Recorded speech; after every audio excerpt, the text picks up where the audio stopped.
Ladies and gentlemen, please welcome Riya Chakravarti. Joining her is our colleague Shubhankar Mishra. Over to you.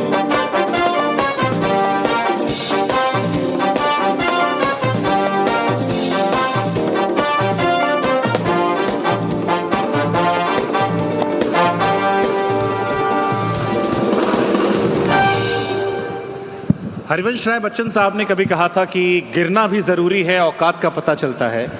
बढ़ते हैं जब हाथ उठाने को, तब जाकर अपनों का पता चलता है। जिन्हें गुस्सा आता है अक्सर वो लोग सच्चे होते हैं। मैंने झूठों को दिन रात मुस्कुराते हुए देखा है। सीख रहा हूँ इंसानों को पढ़ने का हुनर, ये सुना है चेहरे पर किताबों से ज़्यादा लिखा होता है। सो वेलकम रिया, बहुत बहुत शुक्रिया आपका समय देने के लिए, क्योंकि आप नॉर्मली इंटरव्यूज़ करती नहीं हैं और आज जब मिली हैं तो आज चेहरे से, हाव भाव से, बातों से आपको हम समझने की कोशिश करेंगे। क्या बात है, पहली बात तो बहुत अच्छी कविता आपने सुनाई है। Good evening everybody, very happy to be here आप सबके साथ। एंड औकात की बात हम ना ही करें तो मेरे लिए बेटर है। बट देखिए, मीडिया वालों ने आपको बहुत परेशान किया है और सुप्रीम कोर्ट की तरफ से जब आपको एक जजमेंट आया जो आपके फेवर में गया, क्लीन चिट मिली, तो मुझे लगता है कि उस परेशानी के बाद थोड़ा सा हंसा देते आपको। इससे पहले कि मैं भारी भरकम सवाल आप पर डालूं जो लोगों के जहन में है, एक छोटा सा रैपिड फायर रखा है मैंने, ताकि थोड़ा सा आपकी मुस्कुराहट की वजह हम मीडिया वाले ही बने। कभी सोचा नहीं था ऐसा दिन आएगा कि मीडिया वाले भी हंसाएंगे, पर लाइफ का कोई भरोसा नहीं है। तो एक छोटा सा रैपिड फायर सेगमेंट है, कुछ फनी क्वेश्चंस हैं जिसमें इंटेंशन बड़े प्योर है, सवाल थोड़े से ट्रिकी है। तो अगर मान लीजिए जेल में कोई फिल्म बन रही हो और रिया चक्रवर्ती उसकी डायरेक्टर हो, तो कौन सा हीरो और हीरोइन से कास्ट करेंगे? देखिए, ऐसी बदकिस्मती मैं अपने किसी भी कॉलीग पे नहीं चाहूँगी, और ये फिल्म इससे बड़ा मैनिफेस्टेशन कुछ हो नहीं सकता है। और एक्चुअली आपको कास्ट करने की ज़रूरत नहीं है, क्योंकि काफ़ी हीरो और हीरोइंस जेल होके आ चुके हैं। हम लोग तो रियल लाइफ में लोग जा चुके हैं। वैसे भगवान ना करे किसी को जेल जाना पड़े, लेकिन जब वहाँ थे तो सबसे ज़्यादा मिस क्या किया? घर का खाना या फिर वो नोटिफिकेशन जिस पे कुछ भी ऑर्डर कर सकते हो आप? नहीं, बहुत सारी चीज़ें मिस करते हो। आपको सब कुछ समझ में आ जाता है कि लाइफ में क्या क्या आपके पास था जब आप सोच रहे थे कि आपके पास कुछ भी नहीं था, क्योंकि वहाँ तो कुछ भी नहीं मिलता। ऐसा नहीं है कि आपके पास स्विगी है या इंस्टाग्राम है या मोबाइल फ़ोन है या मम्मी पापा जिनको आप टेकन फॉर ग्रांटेड लेते हो कि क्यों परेशान करते हो, क्यों पूछते हो कितनी बार खाना खाया कि नहीं। वहाँ कोई पूछने वाला नहीं है। पर सबसे ज़्यादा मैंने मिस ऑब्वियसली अपनी फैमिली को किया उस वक्त पे। मैंने अरविंद केजरीवाल से सवाल पूछा था कि जेल जाकर क्या सीखा आपने? उन्होंने कहा कुछ सीखने नहीं गए थे, बट आई एम श्योर समय सिखाता बहुत कुछ है। बिल्कुल बिल्कुल, जेल जाके आप बिल्कुल अलग इंसान बन जाते हो। क्या अंतर है उस लड़की में जो जलेबी में हमें नजर आ रही थी, बिंदास सी, बेबाक सी, और आज जिस रिया चक्रवर्ती के साथ बैठा हूँ मैं? अंतर तो एक्चुअली पर्सपेक्टिव में है। एक बार आप जेल चले जाते हो ना, तो आप का नज़रिया बदल जाता है ज़िंदगी को लेकर। आप एक तो लोगों के बारे में, लोग आपके बारे में क्या सोचते हैं इसके बारे में सोचना छोड़ देते हो, क्योंकि अगर वहाँ सोचोगे तो कंफर्म डिप्रेशन है, राइट? लोग तो अच्छा नहीं सोच रहे हैं किसी के बारे में जो जेल गया है, राइट? तो आप पब्लिक परसेप्शन से हट जाते हो। फिर आप सोचते हो कि अच्छा, पब्लिक जो मेरे बारे में सोचती है वो इम्पोर्टेंट नहीं है, तो फिर क्या इम्पोर्टेंट है? और आप अपने अंदर ढूंढने लगते हो कि आप कौन हो, आप किस तरह के प्राणी हो, आपको खुद पता नहीं रहता है। मैं 27 की एज में गई थी। उस वक्त आपको ये आइडिया नहीं होता है who are you as a person. धीरे धीरे आप जानने लगते हो कि अच्छा, मैं सिर्फ किसी की बेटी या कोई एक्ट्रेस या अपनी अगली फिल्म की हीरोइन नहीं हूँ, मैं सिर्फ एक लड़की भी हूँ। तो उस डिग्री में जो देखने का नज़रिया है वो बहुत 180 डिग्री शिफ्ट रहता है उसमें। दूसरी बात, आप खाने की वैल्यू बहुत ज़्यादा करने लगते हो। घर का दाल चावल भी अब पिज़्ज़ा से कम फील नहीं होता है। तो छोटी छोटी चीज़ें जो हैं जिनको हम टेकन फॉर ग्रांटेड लेते हैं, वो उनका मायना बहुत बढ़ जाता है। और एक इम्पॉर्टेंट चीज़ है, आपको ये ज़रूर पता चल जाता है कि आपके 3 या 4 दोस्त ही हैं इस दुनिया में, अगर आप लकी हो, और बाकी सब आपके दोस्त नहीं हैं। पहले मुझे लगता था मेरे 200-300 दोस्त हैं। किसी को एक बार मिलने में लगा ही इज़ माई फ्रेंड, या वो मेरा दोस्त है, शी इज़ माई फ्रेंड। पर फिर जेल जाने के बाद आपको पता चलता है कि नहीं। बट जैसे आप कई सारी फिल्में करके जेल गए थे, आप हीरोइन थे। अब जब जेल के अंदर एक हीरोइन जाती है, क्या सबसे अजीबोगरीब सवाल लोगों ने अंदर पूछा? डांस करके बताओ ना।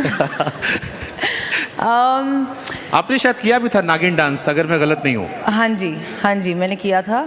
जिस दिन मेरी जमानत बेल हो- हुई थी, हाँ उस दिन मैंने डांस किया था, क्योंकि मुझे ऐसा लगा था कि इन लोगों से पता नहीं दोबारा कब मुलाकात होगी, और अगर इनको 2 पल की खुशी में दे पाऊँ तो क्यों नहीं। क्योंकि ज़्यादातर अंडर ट्रायल प्रिजन में जो लड़कियां होती हैं, जो महिला जेल होता है, काफ़ी हद तक काफ़ी लोग इनोसेंट होते हैं, तो और होपलेस भी होते हैं, क्योंकि उनके पास तो लॉयर भी नहीं है जो लड़ रहे हैं, उनके ऊपर मीडिया का ध्यान भी नहीं है, क्योंकि कुछ स्कैंडल नहीं है, कुछ वाव नहीं है, तो फिर उनको कौन निकालेगा। तो उनको 2 मिनट की राहत के लिए मैंने नागिन डांस किया था उनके साथ। आप Yes. डांस में, नागिन डांस में प्रो? वो लोग मुझसे ज़्यादा प्रो थे। क्योंकि जो हमने सुना वो ये सुना था कि जेल के अंदर 28वें दिन, आप 27 साल के थे, 28वें दिन आपसे कहा गया कि नागिन डांस चाहिए, और जी। बड़े देसी अंदाज में आपने नागिन बीट पर वहां पर। जी। और मैं ये सोचता रहा कि यार 28 दिन में जेल रहने के बाद क्या मेंटल स्टेट होगी कि इंसान डांस करते हुए निकला है। एक अलग सी लिबरेशन भी होती है, क्योंकि जेल में ना सब बराबर होते हैं, कोई किसी की सैलरी नहीं होती, सबका एक यूटी नंबर होता है, आपको नंबर से बुलाया जाता है, आपका नाम भी नहीं होता, तो कोई सोसाइटी, कोई हायरार्की, कोई BMW, कोई मारुति वाला एंगल नहीं है इसमें। तो सब बड़े जो हैं वो हैं, जो बोलना है बोल देते हैं। और मेरी एक डायरी होती थी जेल में, जिसमें मैंने पहला लाइन जो लिखा था वो ये था कि people inside jail are way better than people outside. और आज जब मैं उसे पढ़ के देखती हूँ, मुझे लगता है कि हाँ ये सही था, people inside jail are way better than people outside. क्या ऐसा रहा जो आपको ये एहसास हुआ? अंदर वालों से अच्छा क्या लगा? अंदर ना सोसाइटी नहीं है, तो सोसाइटी नहीं है तो कोई रूल्स नहीं है, और सब ने लाइफ देखी है और लाइफ के दुख दर्द देखे हैं, सब अपने फैमिली से दूर हैं, होपलेसनेस है, होप चाह चुकी है, पता नहीं बाहर आएंगे, 7-8 साल से भी लोग अंदर हैं। तो जो खुशी है ना, खुशी को पकड़ लेते हैं, जकड़ लेते हैं। एक समोसा भी उनके लिए ऐसा है कि $1 बिलियन का चेक मिल गया हो। एक पब्लिक हॉलिडे में कुछ एक गाना बज गया जेल में, तो ऐसा है कि मतलब हनी सिंह का कॉन्सर्ट देख लिया हो, तो ऐसा होता है। एंटरटेनमेंट होता है अंदर? एंटरटेनमेंट कई तरह के होते हैं, आपने कैसे कुछ किया मैं बताऊंगी नहीं लेकिन कुछ मैं आपको बता सकती हूँ। एंटरटेनमेंट है, एक जेल की लाइब्रेरी होती है, आप किताबें पढ़ सकते हैं। मेरा काफ़ी वक्त सॉलिटरी में था, क्योंकि क्वारंटीन था उस वक्त, तो मैं लोगों से मिल नहीं पाई, लेकिन सेकेंड हाफ में लोगों से मेरा इंटरेक्शन काफ़ी था। लोगों की कहानियाँ यार बहुत मस्त होती हैं, कैसी कैसी लाइफ लोगों ने जिए, और उसके बावजूद भी हिम्मत दिखाते हैं, हंसते हैं, गाते हैं, नाचते हैं और जीना चाहते हैं। आप एक बार ऐसा कुछ देख लेते हो ना लाइफ में, फिर कभी छोटी छोटी चीज़ों को लेके आप कंप्लेन नहीं करते हो। तो कोई नया टैलेंट जेल के अंदर डिस्कवर किया आपने अपने अंदर? जैसे दिल टूटता है तो लोग गाने लिखने लगते हैं, शायरियाँ लिखने लगते हैं। एक्चुअली हाँ, मैंने कविता लिखी थी। क्या लिखा था आपने? कुछ एक सुनाओ जेल ना में। हमारे दोस्तों को। कविता? हाँ, जो भी आपने लिखा हो। सुनोगे? हाँ हाँ। कविता का नाम है इतनी सी खुशी। जब इतनी सी खुशी है, थैंक यू। जब इतनी सी खुशी है तो इतना बड़ा आंगन क्यों? इतनी सी बारिश में इतना सारा सुकून कैसे? सदियों से दिल तो थामे, फिर भी इतना सारा इंतज़ार क्यों? इतनी सी खुशी के लिए इतना बड़ा इम्तिहान क्यों? गहरी सांसें तो ले ली, फिर भी इतना परेशान क्यों? इतनी बड़ी दुनिया में सिर्फ इतना सा इंसान क्यों? Beautiful beautiful. सुशांत सिंह राजपूत की मोहब्बत में लोगों ने आपको विलन बना दिया। लोग बर्दाश्त नहीं कर पाए कि हमारा एक हीरो जो हमारे जैसा था वो चला गया, और सब आपके पीछे पड़ गए। जब आपको क्लीन चिट मिली, किस बात की ज़्यादा खुशी थी? कानूनी दावपेच से निकल गए उसकी खुशी थी, मन की शांति थी, क्या एहसास था उस वक्त? बड़ा ही अजीब होता है यार। जिस चीज़ के लिए मुझे अक्यूज़ किया गया था, उसके बारे में जब क्लीन चिट मिली तो भी आप खुश नहीं हो सकते, बिकॉज उसके जो कोर पे है ना, उसके कोर पे मेरा एक बहुत क्लोज इंसान चला गया। अब लोग बोल रहे हैं कि अच्छा तुम्हारी वजह से नहीं गया, ये तो मुझे तो ऑलरेडी पता था, राइट?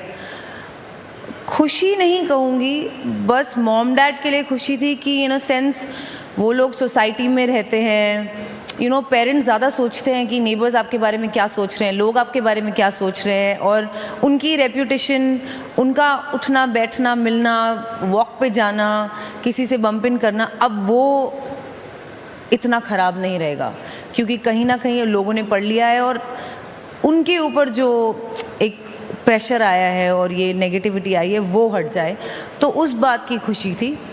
अजीब बात ये थी कि जिस दिन ये हुआ, एक तो मम्मी ने बताया कि अरे अरे न्यूज़ में आ रहा है कि ये हुआ है, सीबीआई ने आपको क्लीन चिट दी है, हमको क्लीन चिट दी है। मैंने कहा गलत है, न्यूज़ तो गलत ही बोलती है, न्यूज़ वालों ने कब आज तक सही रिपोर्ट दिया है? तो मैंने बोला चेक करते हैं, रुक जाओ, जब तक लॉयर नहीं बताएगा तब तक हम नहीं मानेंगे। जब पता चला कि सच में हुआ है तो मेरे घर में सब रोने लगे। अजीब बात ये थी कि जब मैं अपने भाई को हक करके खुद भी रो रही थी, मैंने अपने घर में अपने डैड और अपने मॉम को देखा और मुझे एक सेकंड में रियलाइज़ हुआ कि शायद हम हमेशा के लिए बदल चुके हैं और कभी भी वो फैमिली जो हम थे, जितने केयरफ्री थे या जैसे भी थे, वो वापस नहीं आएगा। क्योंकि उस मोमेंट तक ऐसा लगा था कि जिस दिन ये हो जाएगा सब ठीक हो जाएगा, पर ऐसा नहीं होता है। इनफैक्ट उस मोमेंट में जब वो मोमेंट एक्चुअली हुआ, मुझे ये समझ में आया कि सब हमेशा के लिए बदल चुका है और सब लोग, मॉम, डैड, मेरा भाई, सब हमेशा के लिए बदल चुके हैं, मैं भी बदल चुकी हूँ। ये सवाल मेरे मन में बार बार आ रहा था कि अगर किसी शख्स से मैं मोहब्बत करता हूँ और वो शख्स दुनिया से चला जाए, अभी भी जब सुशांत की डेथ एनिवर्सरी आती है, बर्थडे आता है, लोग पोस्ट करते हैं, हर साल नंबर 1 ट्रेंड होता है। आपके लिए ये लॉस कितना मायने रखता था? क्योंकि आपको एक्यूज कर दिया गया, इसलिए उस पॉइंट ऑफ व्यू पे कभी किसी ने बात ही नहीं की कि आपको भी बुरा लग रहा होगा, या आप क्या सोचते हो, या आपके लिए पर्सनल कितना बड़ा लॉस था? मुझे भी बुरा नहीं लगेगा, मुझे ही बुरा लगेगा ना। आई फील कि सब लोगों को लगा कि वही लोग थे जो ग्रीव कर रहे थे, बट आई थिंक उस हालात में ये भूल जाना कि जो सबसे करीबी इंसान था, सबसे बड़ा लॉस तो उसका रहा होगा। मैंने ग्रीविंग का मतलब बहुत अलग वे में समझा है, क्योंकि मुझे उस वक्त ग्रीव करने का नॉर्मल वे में मौका नहीं दिया गया था। ग्रीविंग एक प्रोसेस है जिसके लिए मुझे लगता नहीं कितना भी टाइम इनफ होता है। ऐसा कोई दिन नहीं जाता होगा मेरी लाइफ में जहाँ मुझे लगता है ओ मेरा ग्रीविंग प्रोसेस ख़त्म हो गया है and I am fine now. और गुस्सा इस बात का भी आया था शुरुआत में कि कैसे लोग हैं भाई हमारे आसपास, कैसे लोग हैं जो इस इतनी सी बात, सबसे बेसिक ह्यूमन इमोशन को नहीं समझते। लेकिन फिर समझ में आया कि ये मेरा जो ग्रीफ है ये प्राइवेट है और बाकी सारी चीज़ों में तो सबका ओपिनियन है और बाकी सारी चीज़ें तो मीडिया ने अपना अपना सब बना के कर दिया जैसे कि उनका ही है, चाहे फ़ोन का चैट हो, डेटा हो, कुछ भी हो। ये मेरा पर्सनल है और आज भी मैं इसको अपना पर्सनल रखना चाहूँगी। मैं आपकी मॉम से ऑफ द स्टेज बात कर रहा था और उनकी आंखों में आंसू आ गए थे। मैं चाहता हूँ एक माइक उनकी मॉम को दिया जाए। नहीं, वो नहीं बात करना चाहते हैं वो तो मीडिया से बिल्कुल बात नहीं करना चाहते हैं। और नहीं, मैं बात करना नहीं चाहता हूँ, बुरे मीडिया मैं चाहता हूँ मीडिया से बात नहीं करना चाहते। नहीं जी। अच्छा, जब इस प्रोसेस से आप निकले, अब अपने आपको आप नए सिरे से आप री इन्वेंट कर रहे हो, क्या करते हो अपने आप को खुश रखने के लिए, कैसे मस्ती करते हो? देखो, खुशी जो है ना रिलेटिव होती है। एक बार आपने लाइफ का सबसे लोएस्ट पॉइंट देख लिया है, रिलेटिवली सब कुछ बेटर ही रहता है और रिलेटिवली आप खुश ही रहते हो। तो मैं रिलेटिवली आज खुशी हूँ, चाहे मुझे फिल्म ना मिले या कोई मेरी गाड़ी एक्सीडेंट में चली जाए या कुछ भी हो जाए, रिलेटिवली मैं खुश हूँ। तो खुशी एक बाय प्रोडक्ट है इंटेंस ट्रॉमा का। इंटेंस ट्रॉमा से गुजरने के बाद खुशी आ जाती है अपने आप समझ जाते हो कि खुश रहो। अगर अपनी लाइफ को एक गाना डेडिकेट करना हो, अपने लिए कुछ लाइन है जो आपकी जिंदगी को दर्शाती हो। अजीब दास्तां है ये। तो फिर 2 लाइन सुना भी दो। नहीं, आप सुनाइए, सब कुछ मैं क्यों करूं? मैंने आपके लिए इतना अच्छा शेर सुनाया शुरू में कि मैंने आपको कविता सुना के दी तो पूरी। एक लाइन ही सुना दो आप अजीब दास्तां की। मैं इतनी अच्छी सिंगर हूँ कि अगर मैं गाऊंगी तो ये लोग जरूर यहाँ से चले जाएंगे। देखिए, लोगों का आपने बहुत कुछ झेला है, आई एम श्योर लोग आपकी 4 लाइनें झेल सकते हैं।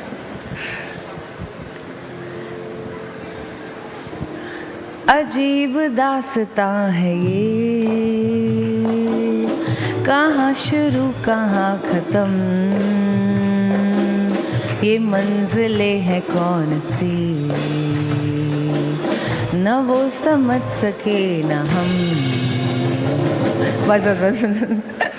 आखिरी चीज आपसे, आपने कहा कि आपको यह एहसास हुआ कि गिने चुने लोग होते हैं जो आपके अपने होते हैं, उनमें से एक आपकी माँ आपके सामने बैठी है, कुछ उनसे कहना चाहें आप, क्योंकि इस उतार चढ़ाव में मैं आज भी उनके अंदर वो दर्द महसूस कर रहा हूँ। आपने कहा कि आपका परिवार भी सेम नहीं रहा, सो मुझे लगता है एक अच्छा मंच है, एक अच्छा मौका है, अगर अपने परिवार के लिए कुछ कहना चाहें आप। वैसे तो परिवार से मैं घर पे बात कर लेती हूँ, ऐसे सबके सामने बात करने की ज़रूरत नहीं है, लेकिन मम्मा से ये कहना चाहूँगी कि thank you for the upbringing. I think अब इस जो अच्छी अपब्रिंगिंग होती है, जो एक फ़ौजी बच्चे की होती है, जो मेरी रही है, वो अपब्रिंगिंग आपको ज़िंदगी में किसी भी उतार चढ़ाव से हमेशा प्रोटेक्ट करेगा, क्योंकि आपके अंदर वो दम रहेगा, आपके अंदर वो सारी चीज़ें रहेंगी। एंड होपफुली अगर जो नेक्स्ट जनरेशन है उनको भी ऐसी अपब्रिंगिंग मिले, तो चाहे जेल हो या मीडिया, आप कुछ भी झेल पाएंगे। तो आपके लिए वो कौन सा हम वाला मूवमेंट था कि हाँ मैंने करके दिखा दिया? एक लम्हा आता है ना जहाँ फर्क पड़ना बंद हो आता है, या आपको लगता है कि हाँ अब मैं स्ट्रांग हूँ? नहीं, स्ट्रॉन्ग तो मैं हमेशा से थी, बट आई डोंट थिंक कोई ऐसा मूवमेंट था और ऐसा कुछ करके नहीं दिखाया है। लेकिन अब मुझे लग रहा है कि हाँ, मैं लाइफ में वापस आगे बढ़ी हूँ। मैंने अपना ब्रांड खोला है चैप्टर 2 अपने भाई के साथ। हम लोग टी शर्ट बेचते हैं, कभी सोचा नहीं था ज़िंदगी में टी शर्ट बेचेंगे। सोचा था अगर कोई टी शर्ट नहीं खरीदेगा तो लिंकिंग रोड जाके बेच ही देंगे। अब लिंकिंग रोड पे स्टोर खुल गया है, तो लगता है कि हाँ, नथिंग इज़ इम्पॉसिबल। पहले सिर्फ एक्टिंग क्लासेस और डांस क्लासेस करती थी, बिजनेस का कोई आइडिया नहीं था। अब एबिटा वेबिटा के चक्रों में हूँ, तो ज़िंदगी में खाली एबिटा पॉजिटिव रहना चाहती हूँ, ब्रांड में भी और खुद भी। और ये मोमेंट लगता है कि हाँ, अब शायद ज़िंदगी में हम कुछ भी कर सकते हैं। Beautiful beautiful. मेरे एक सहयोगी हैं, वो मुझसे बार बार कह रहे थे कि मीडिया वालों ने परेशान बहुत किया है, थोड़ा सा आपको हंसाते हैं और अच्छे से, जिसमें शायद मैं नाकाम रहा। So let's give a big round of applause. And I am sure कि थोड़ी सी मुस्कुराहट हम आपको दे पाए। Thank you. Thanks, Shivankar. Thank you Shivankar. First of all, we have a caricature artist here who's done something really nice for you, Ria, here. What is your opinion on this? What do you think? Can we also show it to the audience? देखिए, actually दरअसल मेरे बारे में इतने memes बन चुके हैं, तो जब कोई मुझे फोटो वोटो देता मैं डर जाती, पर ये तो काफ़ी अच्छी है। You like it? It's a good job. Well, give it up for our caricature artist here as well. Now, Ria, आप आपकी जर्नी बहुत ज़्यादा इंस्पायरिंग है। आप काफ़ी ज़्यादा किसी भी शख्स में कोई टफ एलिमेंट हो उसे आप लेकर बाहर आ सकते हैं। आप एक ऐसे रियलिटी शो का हिस्सा भी रह चुकी हैं जहाँ पर बहुत ज़्यादा टास्क दिए जाते हैं, एडवेंचर वाला वो शो है। So there are 2 boys here who are big fan of you. I want you, okay, उनका हाथ ऑलरेडी खड़ा हो गया। Why don't you come on the stage? Now I want you. We'll give it another name, of course. जल्दी जल्दी आ जाओ। Okay, so of course हम जो शो है उससे इंस्पायर होकर हम इन्हें कुछ चैलेंज देने वाले हैं। अब पहले अपना नाम बता दीजिए। we'll call this युवा champions. Are we good with that name? Yeah. तो आज हम इन दोनों में से युवा चैंपियन चूज करेंगे। जज हैं आप, टास्क भी आपको ही देना है। आपका नाम बताइए। I am Anit Prakash from Amity university. अब रिया के आप कितने बड़े फैन हैं और उनके क्या कहना चाहते हैं? बहुत बड़ा फ़ैन हूँ मैं, एंड स्पेशली मैं रोडीज़ आपके लिए देखता हूँ मैं, बिकॉज आपका जजमेंट फॉर रियल मेरे को लगता है कि is the perfect, and you know ऐसा फेक नहीं लगता कभी कि आप एक्टिंग करके स्क्रिप्टेड है आपका शो वगैरह ऐसा। Thank you. Lovely. What's your name bro? Siddhev Jain, मैं फ्रॉम एमिटी यूनिवर्सिटी। आप क्या कहना चाहेंगे रिया को? Same, I have been watching Roadies बहुत टाइम से, एंड जब से मैम आई है रोडीज और अच्छा हो गया है। आई थिंक अगर जब मैं टास्क दूंगी इसके बाद ये मेरे फैन नहीं रहेंगे। Let's see. So Ria, we are choosing Yuva champion and you are the judge, the jury. So आज आपको फैसला सुनाना होगा। So बताइए क्या टास्क है इनके लिए? पहला तो 2 टास्क रखते हैं। ओके, एक मेंटल और एक फिजिकल। लवली। ज़्यादा हार्ड नहीं होगा, पर हार्ड होगा। Ready? You are up for it? Okay, so I think पहली बात तो आपको बजर दबाना पड़ेगा, राइट? बजर आप खुद हैं। मतलब मैं एक सवाल पूछूंगी, अगर आप उसका आंसर आता हो तो आपको जंप करना है और बोलना है कुकड़कू। कैसे करेंगे? क्या बोलना? कुकड़ू। कुकड़ू। जिसने पहले किया उसको सवाल का आंसर देने का मौका मिलेगा। This is the mental strength round. और देख लीजिएगा क्योंकि एक ही सवाल है। तो give it your all for the कुकड़ुकू. हाँ, नहीं, आप उनकी तरफ देख के दे सकते हैं. ऑडियंस है ना, ऑडियंस को इम्प्रेस करना. ऑडियंस भी ठीक है, वोट I'm करेगी. observing ठीक from है, here who will do it the first. So रिया का सवाल होगा, आपको कुकड़ू करना है, right? okay. For the mental round of the Yuva champions, question 1. What is the capital of Karnataka? Guys, you are Yuva. Please. No Kukuruku also.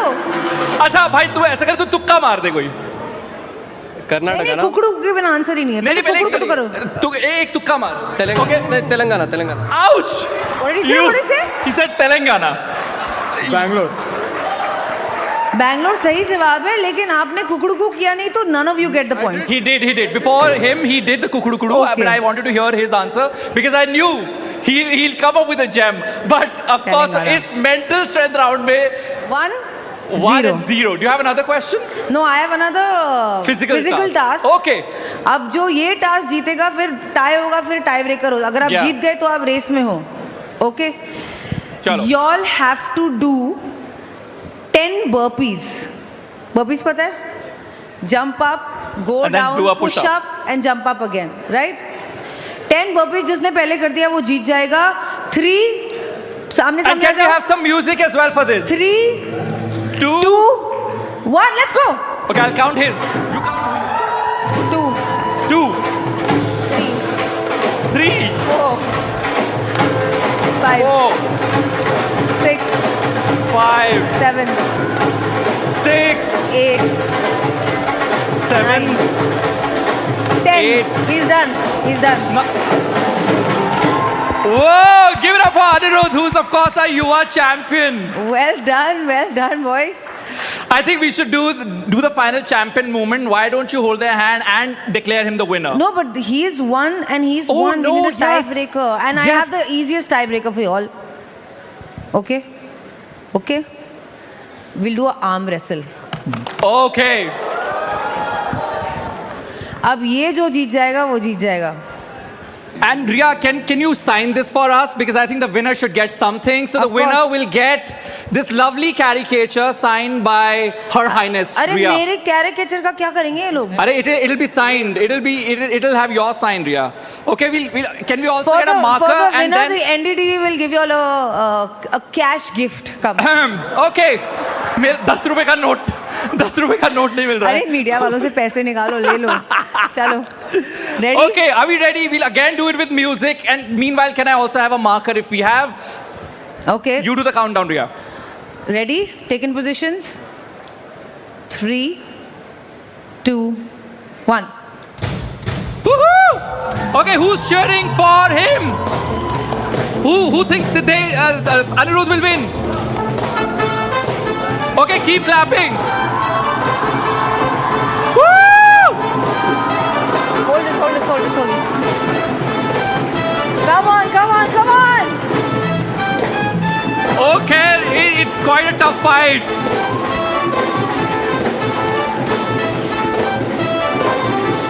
Nobody is ready to lose.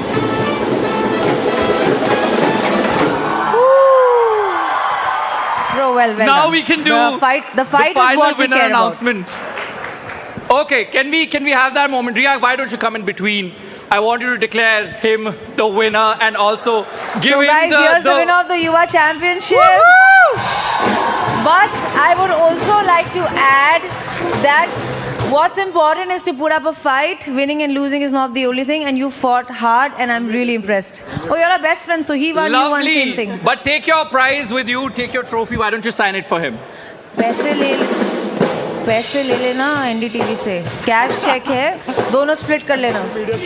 Let me just open this and you do it. We can keep the music rolling.